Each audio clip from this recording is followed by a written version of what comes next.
इस वक्त की बेहद अहम जानकारी से हम आपको रूबरू कराएंगे। बेहद अहम जानकारी निकल करके सामने आ रही है। फिर दिल्ली के दौरे पर हैं सीएम सुक्खू। इस वक्त की बेहद अहम जानकारी, हफ्ते में चौथी बार दिल्ली दौरे पर हैं सीएम सुक्खू। इस वक्त की बेहद अहम जानकारी, केंद्रीय वित्त मंत्री से मुलाकात करेंगे। तो आपको बता दें कि प्रदेश के मुद्दों को लेकर चर्चा करेंगे। शानन प्रोजेक्ट पर हिमाचल का हक है, सीएम सुक्खू का ये कहना है। डॉक्टरों का एनपीए को लेकर विरोध तर्क संगत नहीं है। तो आपको बता दें कि फिर दिल्ली के दौरे पर हैं सीएम सुक्खू, तो कई केंद्रीय मंत्री से मुलाकात कर सकते हैं। हफ्ते में चौथी बार ये सीएम सुखविंदर सिंह सुक्खू का दौरा है। केंद्रीय वित्त मंत्री से मुलाकात करते नजर आएंगे, तो प्रदेश के मुद्दों को लेकर चर्चा भी करेंगे। शानन प्रोजेक्ट पर हिमाचल का हक है, ये सीएम का कहना है। तो आपको बता दें कि एनपीए को लेकर विरोध तर्कसंगत नहीं है, ये सीएम सुक्खू का कहना है।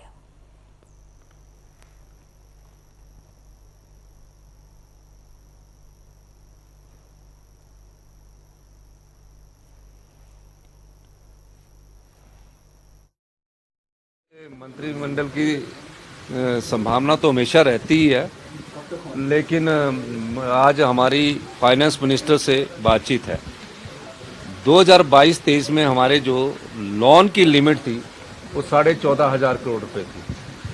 हमारी सरकार को बने हुए 5 महीने आए, उन 14,500 करोड़ में से उन्होंने 5,500 करोड़ हमारी लोन की लिमिट को कम कर दिया। और जो हम एनपीए के रूप में मार्च में जो 1780 करोड़ रुपया पेंशन का लिए देते थे, उसके मैचिंग ग्रांट वो हमको और देते थे, वो भी उन्होंने उसको रोक दिया। हमने फाइनेंस मिनिस्टर से टाइम लिया है और इस संदर्भ में मैं पूरे अधिकारियों की टीम के साथ आज शाम को हमारी दिल्ली में फाइनेंस मिनिस्टर से मुलाकात है। दूसरी मुलाकात हमारी फॉरेस्ट एनवायरनमेंट मिनिस्टर से है, क्योंकि हिमाचल की सारी भूमि फॉरेस्ट से संबंधित है। हमने Rajiv Gandhi day boarding school बनाने हैं, हमने हेलीपोर्ट बनाने हैं, हमारे बजट में प्रावधान किया गया है। इस दृष्टि से हम उनसे कह रहे हैं कि हमें कुछ रिलैक्सेशन दी जाए ताकि हम अपने विकास को गति प्रदान कर सकें। हिमाचल के जो अधिकार है, अब हिमाचल के पास जो बहता हुआ पानी है वही हमारा पास रॉ मटेरियल है, वही हमारे पास बहता हुआ सोना है।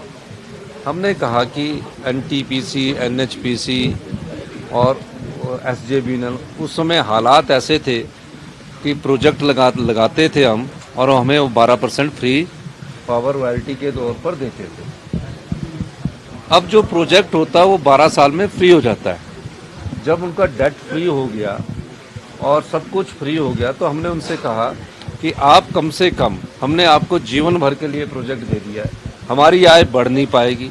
हम पहले ही आर्थिक बदहाली के दौर से गुजर रहे हैं। आर्थिक तंगी इतनी ज़्यादा है कि जो हमारा रॉ मटेरियल है वो हमने एनटीपीसी, एनएचपीसी और एसजेवीएनएल को दे दिया। तो आप उसमें हमारी रॉयल्टी का जो शेयर है वो 30% बढ़ाइए, 50% बढ़ाइए, क्योंकि आप डेट फ्री हो गई है। उन्होंने कहा कि उस पर भी हम विचार करेंगे। तीसरा, हमने कहा कि कुछ प्रोजेक्ट्स है, हमारे पास कुछ प्रोजेक्ट्स है, हम ये नहीं कह सकते कि इन्वेस्टमेंट के मामले पर हम राज्य के इंटरेस्ट को बेच दें। पिछली सरकार ने जो एमओयू साइन किए हैं उसमें जो हमको फ्री पावर की रॉयल्टी मिलनी है वो 12 साल तक उन्होंने डेफर कर दिया है और हमने उनको लाइफ लॉन्ग प्रोजेक्ट दे दिया है। हमने कहा कि हम खुद बनाएंगे, हम खुद बना सकते हैं, हम अपने लोगों को कब तक कर्जे के बोझ के तले दब सकते हैं, उसके संदर्भ में हमने उनसे बात की है। और मेरा ये मानना है कि हमारी सरकार गंभीरता से विचार कर रही है कि और प्रोजेक्ट हम तभी आगे देंगे जहां हमारे को फ्री रॉयल्टी की परसेंटेज ज़्यादा मिलेगी और जिससे हमारी आय होगी। इस दृष्टिकोण से मैंने उनसे बात की है। देखिए, जो डॉक्टर्स लगे हैं, वो जो हड़ताल पर गए हैं, उनका तो एनपीए बंद नहीं हुआ है।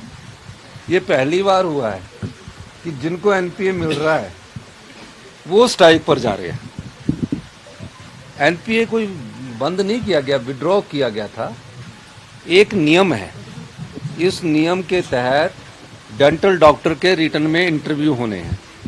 डेंटल डॉक्टर का एक डेपुटेशन हम लोगों से मिला, उन्होंने कहा कि पिछले 2-3 साल से पोस्टें नहीं निकल रही है, आप कृपया करके डेंटल डॉक्टर की कुछ पोस्टें निकालिए।